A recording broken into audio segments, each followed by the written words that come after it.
बिस्मिल्लाहिर्रहमानिर्रहीम। नाज़रीन अस्सलाम वालेकुम। आपका मेज़बान नईम मुस्तफ़ा हाज़िर खिदमत है कई अहम ख़बरों और तज्ज़ियों के साथ। नाज़रीन, आज जो बात हम 2-3-4 रोज़ से कर रहे थे, आज वही सूरत हाल सामने है। इलेक्शन कमीशन पाकिस्तान और अदालतें यानी सुप्रीम कोर्ट, हाई कोर्ट और इलेक्शन कमीशन पंजाब और वफाक, सारे मामलात इनके इर्द गिर्द घूम रहे हैं। Just revolve around the election commission and high courts और सुप्रीम कोर्ट। तो नाज़रीन, सूरत हाल इस वक्त ये है कि सियासी तौर पर जितने मामलात थे वो इलेक्शन कमीशन के रहम करम पे हैं या अदालतों में ज़ेर समाअत हैं।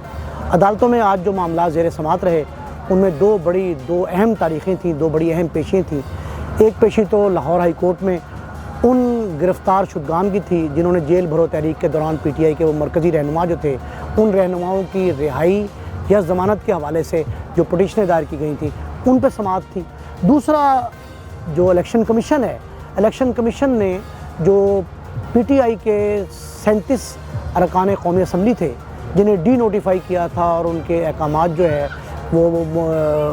इस्तीफ़ों के वो हाई कोर्ट ने सेट असाइड किए थे, उन पर इलेक्शन कमीशन ने एक नया नोटिफिकेशन जारी कर दिया है और कहा यह गया है कि कौमी असम्बली के 27 हल्के जो हैं उनके इलेक्शन मुअत्तल किए जाते हैं।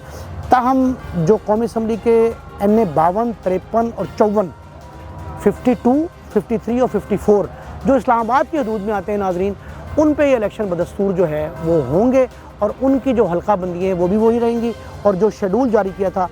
उसके मुताबिक भी 16 मार्च को इलेक्शन होना करार पाए हैं। ये इलेक्शन कमीशन ने फ़ैसला उन अरकान असम्बली के हवाले से किया है जो PTI के अरकान मुस्तफ़ी हो गए थे, लेकिन अदालत आलिया ने उनके इस्तीफ़े जो हैं वो डी नोटिफाई कर दिए और जो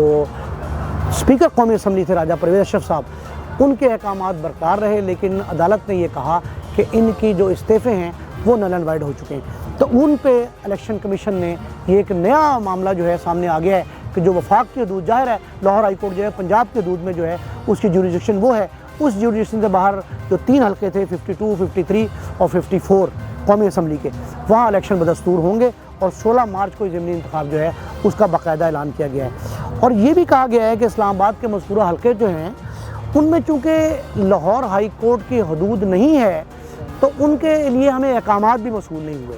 ये ठीक है कि अदालत ने कहा था कि जितने लोग जो पटिशनर हैं वो सारों की पटिशन जो तस्लीम कर ली गई है, लेकिन NA 52, 53 और 54 इनमें इलेक्शन जो है वो बदस्तूर होगा। और ये सूरत हाल ऐसी है जिसमें ख़ासी जो है वो पेचीदगी पाई जाती है और देखते ही हैं कि इन हलकों में इंतखाब कैसे होता है, शेड्यूल जो है उसमें किस हद तक अमल दरामद हो चुका है, कितना बाकी रहता है। नाज़रीन, ये बड़ी अहमियत की हामिल चीज़ है। और उसके बाद PTI का मौक़िफ़ क्या होता है? PTI तो एक तहरीक शुरू कर बैठी है जो आज तीसरा रोज़ था गिरफ़्तारियाँ देने का, जेल भरो तहरीक का तीसरा रोज़ था। उस सूरत हाल में वो क्या करती है, उसके मुकाबले के PDM में उम्मीदवार खड़े करने हैं कि नहीं करने हैं, ये सारे मामला जो है ज़ेर इल्तवा हैं। लेकिन 16 मार्च की तारीख़ जो है वो इलेक्शन कमीशन ने फ़ाइनल कर दी है। एक दूसरा अहम मसला जो था वो लाहौर हाई कोर्ट में ज़ेर समाअत था और वो नाजरीन था जेल भरो तहरीक में जो गिरफ़्तार शुदगान थे, शाह महमूद कुरैशी, असद उमर, आज़म सवाती, वलीद इकबाल, इनकी दरख्वास्त ज़मानत जो थी वो दरख्वास्त ज़मानत जो हैं वो दरख्वास्तों पर उन पर अदालत में जो बहुत ज़बरदस्त बहस हुई है और आज बड़े जो हैं वो मज़ाक़ खेज़ किस्म के वाक़यात भी हुए, लेकिन बहुत ऐसे मामलात भी थे जिन पर जो है वो पूरी अदालत जो है वो हंसती रही और उस पर इस कदर कहके लगे कि उन्होंने खूब एंजॉय किया आज वहाँ वकला ने भी। एक तो मामला बड़ा ज़बरदस्त था कि जब ये कहा गया अदालत की तरफ से कि आप लोगों ने गिरफ़्तारी तो खुद पेश की हैं, आप खुद जो है प्रिजन वैन में जाके सवार हुए, तो उस पर वकला साहबान ने कहा, जो PTI के वकला थे उनका ये मौक़िफ़ था कि हम तो सिर्फ अलामती गिरफ़्तारियाँ दे रहे थे, हम सचमुच गिरफ़्तारी देने थोड़े ही आए थे। उन्होंने तो पक्का हमें पकड़ लिया, पकड़ के हमें जेलों में डाल दिया। तो अदालत ने फिर उनसे कहा जी कि आप अगर गिरफ़्तारियाँ देने आए थे तो फिर गिरफ़्तारी का मकसद मतलब जो है वो तो पूरा होने दें, और जब तक गिरफ़्तारी के लिए कोई रिकॉर्ड नहीं आता हम उस वक्त तक जो हैं वो आपको तारीख़ दे सकते हैं। नेक्स्ट पेशी की जब तक का ऐलान हुआ तो अदालती रिमार्क्स पर जो मामला सामने आया वो नाजरीन ये था कि उन्होंने एक लंबी तारीख़ डालने की कोशिश की, लेकिन PTI के वकला बार बार ये कहते रहे कि आप जो है अभी हमें मुख्तसर तारीख़ दें, बल्कि हमारी ज़मानत ले लें। तो अदालत का ये मौक़िफ़ था कि आपको गिरफ़्तारियों की भी इतनी जल्दी थी जितनी आज आप इस मामले पे जो है वो जल्दी कर रहे हैं कि फ़ौरन हमारी जो है वो रिहाई भी मुमकिन हो जाए। तो ऐसी सूरत हाल उन्होंने कहा जी पहले खुद गिरफ़्तारी देते हैं, अब अदालतों पर बोझ डालने आ गए हैं عدالتی اس ریمارکس پر جو ہیں وکلا خاص سے جزبز ہوئے، لیکن جسٹس شہرام سرور جو ہیں انہوں نے بڑے پی ٹی آئی رہنماؤں کو کے بارے میں پوچھا، اس سے استفسار کیا اٹارنی صاحب سے، اٹارنی جنرل سے ہی کہا کہ آپ یہ بتائیں کہ ان کو کب حراست میں لیا گیا اور کہاں سے حراست میں لیا گیا، اور پھر یہ لکھا کہ جی عدالت نے کہا جی کہ یہ کون سا طریقہ کار ہے کہ آپ یہ کہتے ہیں کہ مجھے کوئی شخص گرفتار کر لے،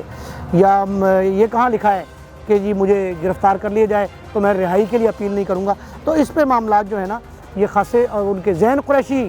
جو شاہ محمود قریشی کے فرزند ہیں وہ انہوں نے کہا جی کہ میرے والد صاحب کو حراست میں رکھا ہوا ہے، تو انہوں نے کہا جی حراست میں کسی نے رکھا، وہ تو خود پیش ہوئے ہیں اور گرفتاری از خود دی ہے، تو از خود گرفتاری کے بعد جو ہے آپ اس قدر جو ہے وہ کیوں وہ کر رہے ہیں۔ تو عدالت نے پھر ان سے کہا جی کہ آپ اپنے، انہوں نے کہا جی مجھے والد سے ملنے کی اجازت دی جائے، تو عدالت نے اس پہ کہا جی کہ آپ اگر ملنا چاہتے ہیں تو چیرنگ کراس چلے جائیں۔ اب چیرنگ کراس جو ہے جہاں سے گرفتاری دی گئی تھی انہوں نے کہتا ہے کہ والد صاحب کو وہیں جا کے ملے، تو اس طرح کے معاملات جو ہیں تو وہ انہوں نے کہا کہ آپ بھی گرفتاری دیتے، عدالت نے کہا، انہوں نے کہا جی ہم وہاں گئے تھے چیرنگ کراس لیکن ہمیں کسی نے گرفتار نہیں کیا۔ تو پولیس آج بھی جو ہے وہ گرفتاری کے لیے یہ انتظار کرتی رہی، اور پریزن وین جو ہے وہ خالی آئی تھی اور خالی چلی گئی۔ لیکن ناظرین صورتحال جو ہے نا وہ یہ ہے کہ یہ بھی اطلاع ہے میری کہ جو 82 لوگ ٹوٹل گرفتار ہوئے تھے 3 ایام میں، 3 روز میں 82 میں سے 57 نے یہ تحریری طور پر یہ حلف نامہ دے دیا ہے کہ ہم آئندہ جو ہے اس قسم کے کسی حرکت میں، کسی غیر قانونی ناجائز طریقے سے کسی معاملے میں انوالو نہیں ہوں گے۔ اب اس کی ابھی تک تصدیق تو نہیں ہوئی، لیکن یہ کہا جا رہا ہے، سوشل میڈیا کی خبریں ایسی ہی ہیں اور مین اسٹریم میڈیا پر بھی خبریں موصول ہو رہی ہیں کہ جی 82 میں سے 57 لوگ جو ہیں انہوں نے اس طرح کے جو ہیں وہ سو کالڈ معافی نامے لکھ دیے ہیں۔ ناظرین اگر ایسی صورتحال ہے تو اس تحریک کو جو ہے کیا کہا جا سکتا ہے، کس نام سے پکارا جائے، یہ عجیب صورتحال ہے۔ اور اب تو یہ کہا جا رہا ہے کہ جیل بھرو تحریک کی بجائے جو ہے وہ پیٹ بھرو تحریک چلنی چاہیے، کہ صورتحال جو ہے وہ اس قدر خراب ہے، مہنگائی کی جو صورتحال ہے، اس کے بعد تو جو ہے ہم جیل بھرنے کی بجائے ہم پیٹ بھرنے کی فکر جو ہے زیادہ کر رہے ہیں۔ یہ صورتحال تھی جس کی وجہ سے بہت سارے معاملات جو ہیں وہ بگڑتے اور الجھتے گئے۔ اور اب ایک ناظرین ایک اور اعلامیہ جو ہے وہ الیکشن کمیشن نے 223 سیکشن ہے، اس کے سیکشن 2 کے تحت قومی اسمبلی کے 6 حلقوں کو خالی قرار دے دیا ہے۔ عمران خان صاحب ان حلقوں سے جیتے تھے، 1 حلقہ انہوں نے رکھ لیا ہے اور قومی اسمبلی کے 6 حلقے جو ہیں وہ خالی ہو گئے ہیں، وہاں بھی ضمنی الیکشن جو ہے وہ کروانا ہے۔ اور لگتا یہ ہے کہ تحلیل شدہ پنجاب اور خیبر کی جو اسمبلی ہیں ان کی بجائے ضمنی الیکشن جو ہیں ان پہ زیادہ زور ہوگا، اور شاید 90 روز میں یہ دونوں صوبائی اسمبلیوں کے الیکشن کرانا ممکن نہیں رہیں گے۔ اب 6 خالی حلقے جو ہیں ان میں پنجاب کا NA 108 فیصل آباد، NA 118 ننکانہ صاحب یہ شامل ہیں، اور باقی جو ہیں ان حلقوں میں پنجاب نے 2 کا اعلان کیا ہے، اور باقی جو معاملات ہیں ان کا باقی صوبائی الیکشن کمیشن جو ہیں وہ اعلان کرنے والے ہیں۔ تو ناظرین ایسی صورتحال میں پنجاب اور خیبر کی تحلیل شدہ اسمبلیوں کے الیکشن مشکل دکھائی دے رہے ہیں۔ ابھی تک سپریم کورٹ میں کیس زیر سماعت ہے اور وہاں جو اچھی خاصی بحث ہو رہی ہے ان پہ بھی سارے لوگوں کو طلب کیا گیا ہے، اور میرا خیال پیر کے روز جو ہے وہاں سے باقاعدہ سماعت شروع ہوگی، تب یہ پتہ لگے گا کہ اب یہ صوبائی اسمبلیوں کے الیکشن کا اونٹ جو ہے وہ کس کروٹ بیٹھتا ہے اور کیا نتیجہ نکلتا ہے۔ دونوں گورنر صاحبان نے معذوری ظاہر کر دی ہے، الیکشن کمیشن نے الیکشن کروانے سے معذوری ظاہر کر دی ہے، جو قانون نافذ کرنے والے ادارے ہیں افواج پاکستان اور پولیس رینجرز وہ بھی کوئی زیادہ فورس فراہم نہیں کر رہے۔ ایسی صورتحال میں جو ہے وہ معاملہ گمبھیر ہوتا جا رہا ہے۔ دیکھتے ہیں کہ الیکشن کی تاریخ کا اعلان الیکشن کمیشن کرتا ہے، سپریم کورٹ کرتی ہے، ہائی کورٹس پہلے بھی کر چکی ہیں، یا کوئی الیکشن کمیشن از خود کرتا ہے۔ اس صورتحال کا تاحال انتظار ہے، جب تک یہ تفصیلات میسر ہوں گی میں آپ سے شیئر کروں گا۔ اپنے میزبان نعیم مسعود کو اجازت دیجیے، اللہ نگہبان۔ کیونکہ خبروں کو اب چلنے دو۔